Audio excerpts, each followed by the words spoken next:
Hello friends, आज हम speaker of the House of Commons के बारे में अध्ययन करेंगे। जैसा कि कल हमने हाउस ऑफ कॉमन्स के बारे में अध्ययन किया था कि यह जनता का सदन है। इसके सदस्यों की क्या योग्यताएं होनी चाहिए, क्या इसकी अयोग्यताएं होनी चाहिए, संसद का सदस्य होने के नाते उसकी क्या विशेषाधिकार होने चाहिए, वेतन भत्ते क्या होंगे और क्या उसको उन्मुक्तियां प्राप्त होगी। उसका कार्यकाल जैसा कि हमने देखा था कि 5 वर्ष है, लेकिन 5 वर्ष से पहले भी उसको डिसॉल्व किया जा सकता है, भंग किया जा सकता है। आज हम लोक सदन के पदाधिकारी अर्थात इसके अध्यक्ष के बारे में अध्ययन करेंगे। अगर हम बात करें इंग्लैंड के स्पीकर की, तो इसके सर्वाधिक महत्वपूर्ण लक्षण देखा जाए तो उसकी निर्दलीयता और निष्पक्षता है, और इसी कारण उसका चुनाव प्राय सर्वसम्मति से होता है। क्यों होता है सर्वसम्मति से? क्योंकि एक परंपरा है यहाँ पर कि महानिर्वाचन के अवसर पर अध्यक्ष को उसके निर्वाचन क्षेत्र से निर्विरोध ही लोक सदन का सदस्य निर्वाचित किया जाता है। और एक बार यदि ये कब होता है? जब वो एक बार अध्यक्ष पद पर कार्य कर लेता है। अगर हम बात करें लोकसभा के अध्यक्ष की, तो एस गार्डन के अनुसार स्पीकर का पद विश्व के सर्वाधिक सम्मानप्रद, गौरवपूर्ण और कठिन कर्तव्यों वाले पदों में से एक है। अर्थात the speaker holds one of the most honourable, dignified and onerous office in the world. और अगर हम ये कहें, जैसा कि एच मॉरिसन ने कहा है कि स्पीकर सदन का सर्वाधिक महत्वपूर्ण सदस्य है। The speaker is the most conspicuous figure in the house. तो कोई अतिशयोक्ति नहीं होगी। बात करते हैं हम स्पीकर के निर्वाचन की। तो जैसा मैंने आपको बताया कि इसमें सत्ता पक्ष और विरोधी पक्ष दोनों एक व्यक्ति के लोकसभा अध्यक्ष बनाने पर सहमत होते हैं, और वही लोकसभा के अधिवेशन का सभापतित्व करता है, उसकी कार्यवाहियों का संचालन करता है और इस बात का निर्णय भी करता है कि कौन से प्रस्ताव उसके समक्ष रखे जाएं। इसी प्रकार से बोलने की आज्ञा भी इसी के द्वारा दी जाती है कि किसको बोलना है और कौन से प्रश्नों को पूछा जाना चाहिए। इसी प्रकार से नियमों की व्याख्या भी स्पीकर के द्वारा किया जाता है, अर्थात इंटरप्रिटेशन ऑफ द रूल्स। अध्यक्ष वाद विवाद और सुव्यवस्था के नियमों की व्यवस्था करता है और उन्हें लागू करता है। यदि कोई सदस्य पॉइंट ऑफ ऑर्डर उपस्थित करता है, तो अध्यक्ष को अपना निर्णय देना होता है। किन्हीं विषयों के संबंध में एक अध्यक्ष द्वारा दी गई व्यवस्थाएं दूसरे अध्यक्षों के लिए क्या बन जाती है? परंपराएं बन जाती है, जिन्हें वो मान्यता देते हैं। इसी प्रकार से वित्त विधेयक को प्रमाणित करने का अधिकार भी लोकसभा अध्यक्ष को ही है। क्या है? Power of the certifications of money bills. कोई विधेयक वित्त विधेयक है या नहीं है, यह शक्ति अगर विवाद खड़ा हो जाता है तो इस विषय पर लोकसभा के जो सदस्य है, स्पीकर है, उसी का मत आखिरी मत होता है। इसी प्रकार से राइट ऑफ कास्टिंग वोट अर्थात निर्णायक मत देने का अधिकार होता है। जब नॉर्मली जो जनरल सर्कमस्टांसेस होती है, वहाँ पर वो अपना मत नहीं देता है, लेकिन यदि किसी विषय पर सदन के फेवर में और उसके अगेंस्ट में अर्थात पक्ष और विपक्ष में यदि बराबर मत हो जाए अर्थात टाई हो जाए, तो स्पीकर को निर्णायक मत देने का अधिकार होता है।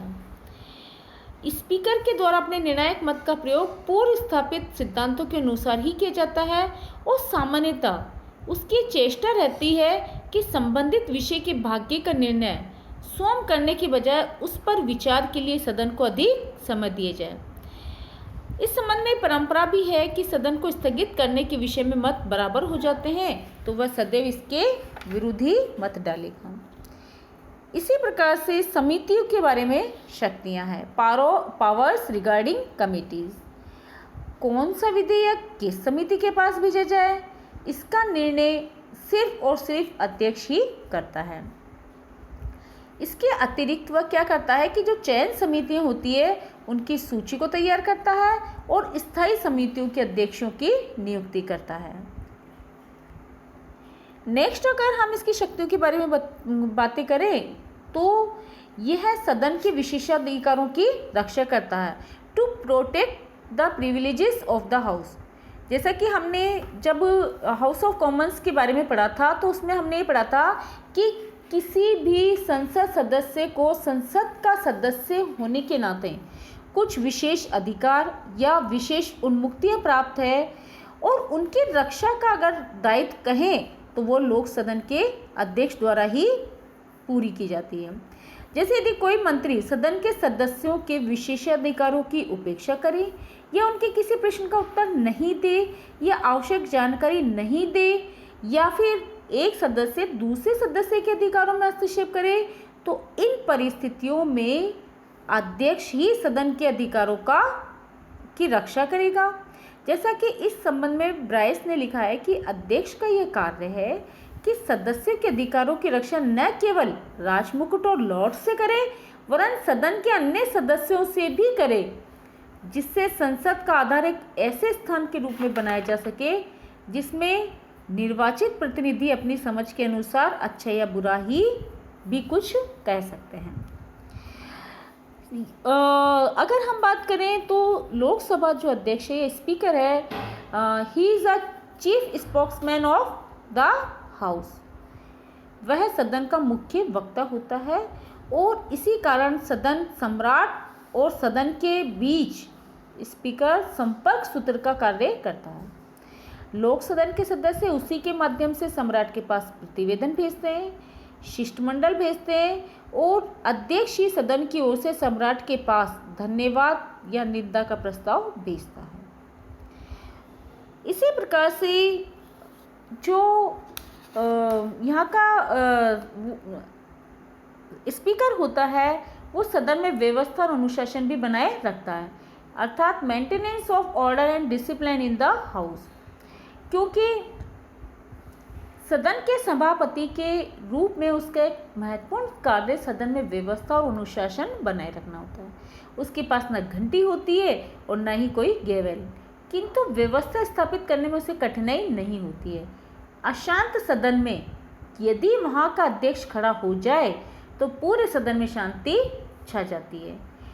क्योंकि डिज़ाइली के शब्दों में अगर हम बात करें तो अध्यक्ष की पोशाक की खड़खड़ाहट ही गड़बड़ को शांत करने के लिए पर्याप्त होती है। Even the rustles of the speaker's robe was enough to check an incipient riot. तो इस प्रकार से हम देखते हैं कि अध्यक्ष को सदन में अनुशासन कायम करने में ज़्यादा मुश्किलों का सामना नहीं करना पड़ता है। इसी प्रकार से जो सदन के एडमिनिस्ट्रेटिव जो कार्य होते हैं, प्रशासन संबंधी कार्य होते हैं, वो भी इसके द्वारा बखूबी निभाए जाते हैं। जैसे अध्यक्ष लोक सदन के अधिशासक के रूप में कार्य करता है। वह विभिन्न उद्देश्यों की पूर्ति के लिए आदेश और समादेश जारी करता है। जैसे अधिवेशन काल में यदि लोक सदन में कोई रिक्त स्थान होता है तो अध्यक्ष ही उसके चुनाव की अज्ञप्ति निकालता है। किसी सदस्य द्वारा अपराध किए जाने पर उसकी गिरफ्तारी और गवाहों के लिए समादेश भी वही निकालता है। इस सदन का खुद का एक अपना सचिवालय होता है और उस सचिवालय में सचिव, अधीक्षक, लेखकगण, पुस्तकालय अध्यक्ष और निजी विधेयकों के निरीक्षक भी होते हैं। तो इस प्रकार से हम कह सकते हैं कि जैसे कि डॉक्टर जेनिंग्स ने कहा है कि अध्यक्ष के सम्मान और आदर को उसकी शक्ति तथा कार्यों को गिनाकर प्रकट करना संभव नहीं है। हम बात करते हैं कि what is the real position of the speakers. लोक सदन के जो स्पीकर है उसकी वास्तव में कंडीशन क्या है। तो इसके लिए हम आंग और जिंग की एक कोटेशन ले सकते हैं कि वह सभा के अंदर ही नहीं अपितु बाहर भी दलबंदी की छाया से अलग रहता है। अर्थात उस पर अध्यक्ष बनने के पूर्व वह किस दल का सदस्य था, किस पार्टी को बिलोंग करता था, इसकी उस पर छाया न केवल सदन के अंदर बल्कि बाहर भी नहीं पड़ती है, क्योंकि सार्वजनिक रूप से वह दलगत प्रश्नों पर अपने विचार व्यक्त नहीं करता है। वह अपने दल की सभा में कभी भी नहीं जाता है और दल के पदाधिकारियों से कोई संपर्क नहीं रखता। वह राजनीतिक क्लबों में कभी कदम नहीं रखता, यहाँ तक कि वह अपने पुनर्निर्वाचन के लिए भी अभियान नहीं करता है। जैसा कि मुनरो ने कहा है कि he is absolutely non partisan in all his actions as it is possible for any human being to be. जहाँ तक मनुष्य के लिए संभव है वह अपने सभी कार्यों में पूर्णतः निष्पक्ष और दलबंदी से परे होता है। और जैसा कि 1943 में क्लिफ्टन ब्राउन ने अध्यक्ष के रूप में अपने संबंध में भी कहा था कि as speaker I am not the government's man not the opposition's man, I am the House of Commons man and I believe about all the back bachelors man. अर्थात जहाँ तक अध्यक्ष के रूप में सवाल है तो न तो मैं सरकार का आदमी हूँ न विरोधी दल का, मैं लोक सदन का आदमी हूँ और उससे बढ़कर मैं पीछे बैठने वालों का आदमी हूँ। तो इस प्रकार से हम कह सकते हैं कि जो यहाँ का अध्यक्ष पद है उसकी इतनी प्रतिष्ठा और गौरव का पद सिर्फ इसलिए है, वो है उसकी इम्पार्शलिटी, निर्दलीयता के कारण, निष्पक्षता के कारण ही उसको इतना आदर दिया जाए। लोक सदन का जो अध्यक्ष है उसके नियम और विधियों को मूर्तिमान रूप बनाया जाए और उसमें रंच मात्र भी दलबंदी नहीं रहने दी जाए, यही लोक सदन के सदस्य के लिए बहुत आवश्यक है।